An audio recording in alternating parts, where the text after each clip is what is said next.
வணக்கம் மக்களே, இந்த வீடியோல நம்ம தர்பூசணியோட நன்மைகளை பத்தி தான் பார்க்க போறோம். இதனால நம்மளோட உடலுக்கு என்ன பயன், ஆரோக்கியத்துக்கு ஏத்ததா, முடிவுல இது எப்படி உணவுல நம்ம சேர்த்துக்கலாம் அப்படிங்கறத இப்ப நம்ம பாத்துடலாம். ஃபர்ஸ்ட் ஒன் பாத்தீங்கன்னா உடல் சூட்டை குறைக்குங்க, கூலிங் எஃபெக்ட் கொடுக்கும். தர்பூசணியில அதிகமான நீர்ச்சத்து, அதாவது 96% வந்து இருக்கு.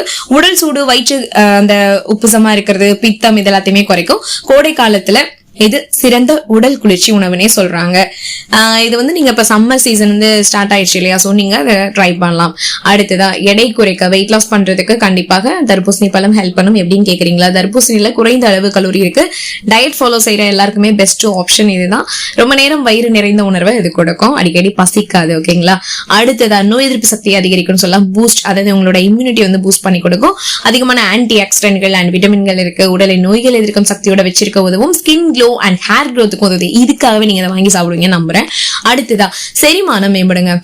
உங்களோட டைஜஷன் சிஸ்டம் வந்து நல்லா இருக்கணும் அப்படின்னா இதை நீங்க ட்ரை பண்ணலாம். கிட்னி, வயிறு, கல்லீரல் எல்லாத்தையுமே சுத்தம் பண்ணும். கான்ஸ்டிபேஷன் நிறைய பேருக்கு இருக்கும்ல, மலச்சிக்கல் பிரச்சனை இருக்கிறவங்களுக்கு மிக சிறந்தது அப்படின்னே சொல்லலாம். அப்புறம் வந்து பாத்தீங்கன்னா அசிடிட்டி அண்ட் அல்சர் இருக்கிறவங்களுக்கும் இது வந்து பெஸ்டான ஒரு மெடிசன் மாதிரியே வந்து ட்ரீட் பண்ணலாம். அண்ட் எப்படி சாப்பிடுறது, ஹவு டு கன்சியூம் தர்பூசணி ஜூஸை காலையில குடிங்க. கறியா செஞ்சு உணவுகளோட நீங்க சேர்த்துக்கலாம், அது காயா இருக்கும் பட்சத்துல.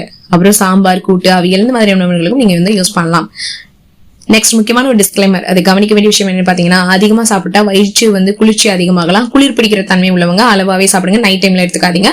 எந்த ஒரு மருத்துவ பிரச்சனை இருந்தாலும் டாக்டரோட ஆலோசனை நீங்க எடுத்துக்கிறது ரொம்ப ரொம்ப பெஸ்ட். முடிவு என்ன தெரியுமா? இப்போ உணவுல நீங்க சேர்த்துக்கலாமா வேணாமா? உடல் சூடு உள்ளவங்களுக்கு சிறந்த உணவுன்னு சொல்லியாச்சு. எடை குறைக்க, ஆரோக்கியம் மேம்பட இது யூஸ் ஆகும். மிதமா சாப்பிட்டா உடலுக்கு ரொம்ப நல்லது. அளவுக்கு மிஞ்சினா அமிர்தமும் நச்சு. சோ அளவோட சாப்பிடுங்க. சரி, இப்போ உங்க கருத்து சொல்லுங்க. நீங்க தர்பூசணி சாப்பிடுவீங்களா? அது நன்மைகளை அனுபவிச்சிருக்கீங்களா? கமெண்ட் பண்ணுங்க அண்ட் உங்க அனுபவத்தை ஷேர் பண்ணுங்க. இந்த வீடியோ பிடிச்சிருந்தா லைக் பண்ணுங்க, சப்ஸ்கிரைப் பண்ணுங்க, பெல் ஐகானை கிளிக் பண்ணுங்க. அண்ட் மிக்க நன்றி. சந்திப்போம் அடுத்த வீடியோல.